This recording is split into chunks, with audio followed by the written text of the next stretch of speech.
Hey everybody, welcome back. Still in the paint booth. Sun's finally coming out. I've been in the paint booth since about 4:30 this morning, and I got everything sanded. Fenders, dash, glove box, complete body is sanded. I got the grill in good shape. Tailgate's looking good. And there is that hood that I fixed. Remember, this one had the, I don't know, tree or something fell on it and smashed the whole side of it in. And I had videos on that showing how to fix that. There's absolutely zero filler in any of these panels. This is a true metal finished Jeep, and the process, I didn't show much of it just because I've been kind of working around the clock, had no time to film, but the body and all the parts were sandblasted, and then the only stuff on here right now is made by SPI, and you know I like their stuff. So sandblast and then epoxy primer, and then I use their turbo primer, which is a high build, and I put 4 coats on everything. I did not do the underside of the body, and I did not do the underside of the hood, but everything else got 4 coats. And then that got blocked with long blocks by hand, and that took a while. And I went through in a few areas. This fender here, top was a little funky. I did go through there. It's down to bare metal. And a couple places on the body I was on bare metal. So after those 4 coats and sanding, a coat of sealer, which is epoxy primer mixed up, and then I reduced it about 30%. I let that dry overnight, and the next thing was another 4 coats of turbo primer. I'm using the gray because we're doing spruce tip green metallic, and this is a little bit of dust on here, but this is the finish. There's absolutely no trouble with that. You can hear the metal. There's no filler at all in this hood. That is completely metal finished, like I said. Now, because it was already flat from the first 4 coats, I used 400 grit. Let's see if I can get this off. Hang in there.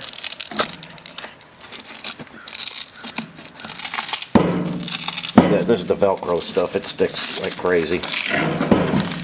And this is a 5-inch pad, 5-inch with 8 holes, velcro. And the key to sanding is the interface pad. How squishy that is. This is a 1/2-inch thick interface pad, they call it, and you can really get around body lines and stuff. So that makes quick work of it. The little bag here sometimes catches dust, sometimes doesn't. Let's see what's in there.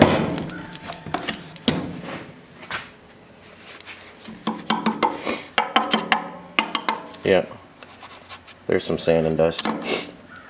But that makes quick work of it. You can't do the whole Jeep like that, but you know, you have to hand sand the bars and stuff. But for the most part, you can flatten out a vehicle pretty fast. And it's super fantastic inside. You got a lot of ground to cover.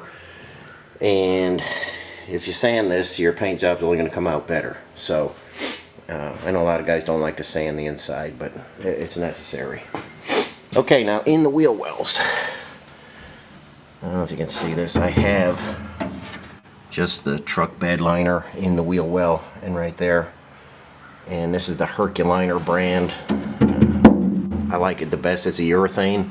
So now when we put our urethane base on that, it's gonna adhere real well. Some stuff isn't urethane. If you have the option to get a urethane bed liner and you want to use it, use it. Okay, under the fenders, it's the same thing. If you can stop the road chips and the debris from wearing your paint away and starting rust, you'll save your fenders. You'll be better off. And this Jeep is going to be a driver. I put 410 gears in it, as you remember, and this will be a nice, even with the F-head, it'll be a nice driver. And this really will keep the fender. I mean, these fenders were a mess. I'll see if I can put some pictures up of the original fenders and the original hood. And so I just wanted to save and keep these in as good a shape as I can. So this stuff really makes a difference. Okay, now we're getting ready to shoot another coat of sealer. I'm cleaning the booth out. I think you can see I'm changing the intake filters, and I'm changing the exhaust filters. You see they're loaded up with sanding dust. So I'm going to get the filters changed, and then clean the body real good, clean the fender, clean everything squeaky clean, and then we'll shoot the sealer. And I was hoping to have this whole project wrapped up by Sunday, but I lost days like crazy. It's just one day rolls into the next, and you just can't get enough done in one day. So the critical thing is to let all your stuff dry. So I don't try and rush a sealer, even though they say you can paint after a couple hours. It's cool out now, so it's going to go overnight. So at the earliest I can start putting color will be Sunday morning, and then I won't get to spray the clear. So the base will have to sit overnight. That'll put me into Monday for maybe spraying some clear, but we'll see how it goes. I got a lot to do today, so I'm gonna get started on changing the filters. Okay guys, everything is wiped down nice and clean. New intake filters and brand new exhaust filters. The floor is about as clean as I can get it. Everything is ready for some sealer. So the sealer, like I say, is going to go down different than epoxy because I'm reducing it quite a bit. And it's going to be just one coat. Just one coat, and when it goes down, it doesn't look like it's going to be covering anything. It's going to go down thin, and it's going to hold down everything here just perfectly. It's going to do what a sealer does. And I'm going to let that dry for the rest of today. They say you can paint in 2 hours, but temperature isn't exactly where I want it right now. I'm going to do the underside of the hood. I have the grill set up so I can flip it. I've got some bolts in here so I can flip it, do both sides of that. Fender, I can get the inside and outside, there's no problem there. Body, I'm going to flip all around, I can get everything there. Tailgate and the hood, I'll probably come back in 2 hours, flip them, and paint those with sealer. So I'm going to go in and mix sealer now, and we'll shoot that in just a little bit. I like to let the sealer, I mix it and let it sit for about 15 to 20 minutes, let it induce a little bit, and then spray it. Like I say, I'm going to try and get some footage of it going down. You'll see it's going to go down thin, but that's what you want. You want a nice sealer. I mean, you can paint over sanded primer, but I believe you get better gloss and better, it'll lay out better if it's over sealer. So you could take your grit up to 600 if you want. This has been sanded with 400. You could take it to 600 and then spray your base right over that. But when we get to spraying the base, you'll see it'll lay down pretty nice over the sealer. Okay guys, we're going to mix up some sealer. I'm using the 3M PPS system again. That's this cup right here. We're just going to use the ounces on this. And I'm going to go 12 ounces of epoxy,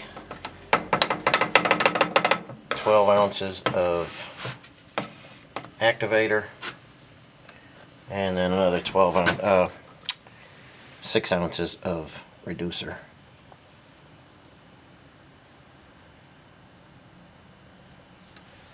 Okay, there goes 12 ounces of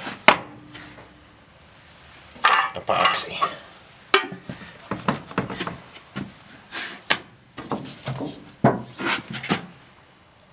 Okay, there goes the activator. That's a 1-to-1 mix if you're using epoxy, but you can play around with it for a sealer.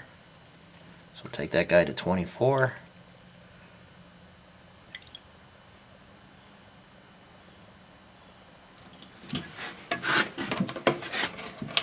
Okay, let me grab some reducer.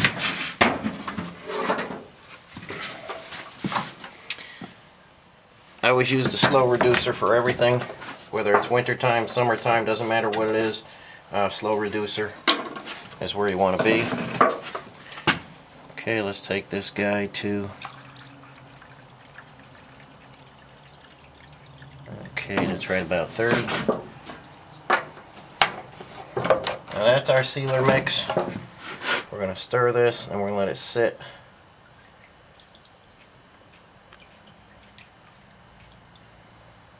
It's going to be watery, you're going to think that's kind of crazy, but this is what you want for a sealer.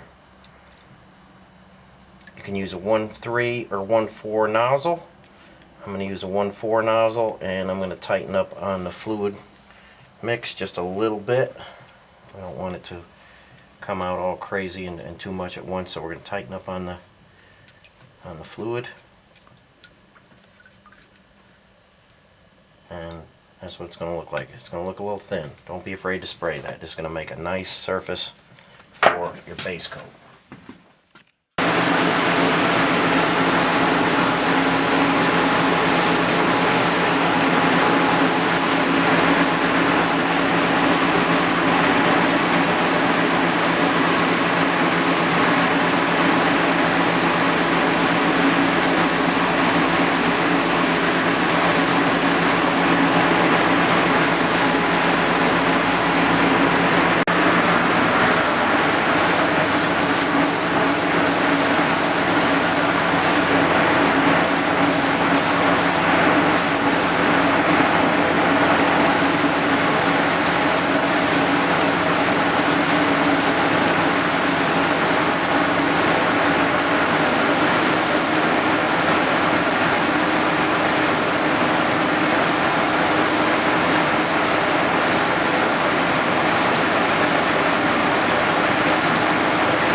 Okay guys, we're getting ready to spray the hood and the tailgate. I just flipped it. It's been a couple hours.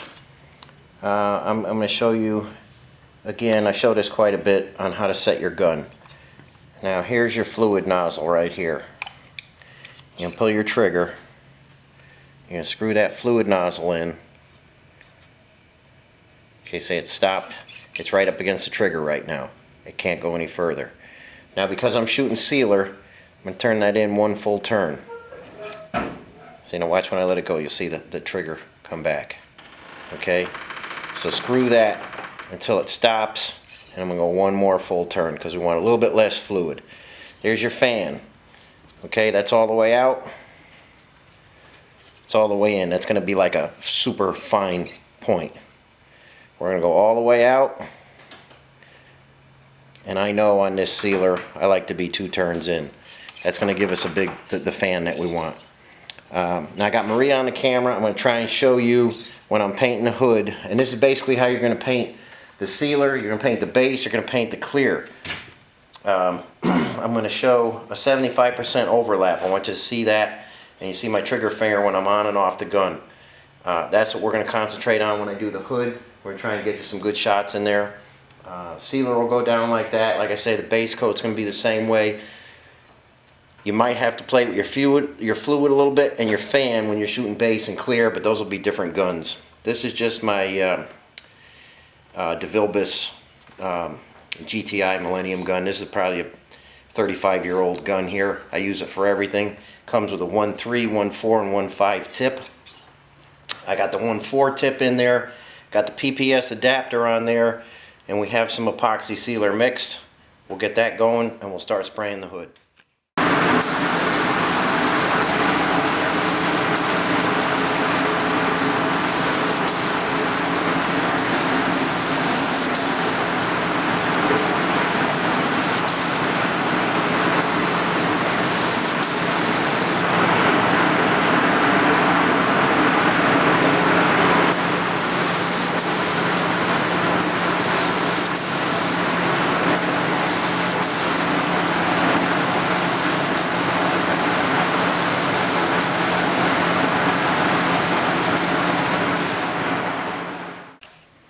Okay guys, that's all the sealer. Everything is shot with sealer. Still a little cloudy in here. This is ready now. We're going to leave the booth and be back tomorrow sometime. That'll be, let's see, Sunday. And we'll shoot the base. That's the spruce tip green metallic. We'll get that completely sprayed tomorrow. And then maybe Monday I'll shoot the clear. So, that's it for sealer. And when I just did that hood, just in case anybody was wondering, that was 22 psi at the gun. And if you adjust your gun like I just showed you, you'll have much better luck spraying your metallics, your solids, whatever, your clears, anything. Just make sure you got a decent gun. And that's it. So everything is now in sealer. So let's just get out of here. Let this cure overnight, and a quick tack tomorrow, and the green's going down. So thanks for watching, everybody. I will see you tomorrow.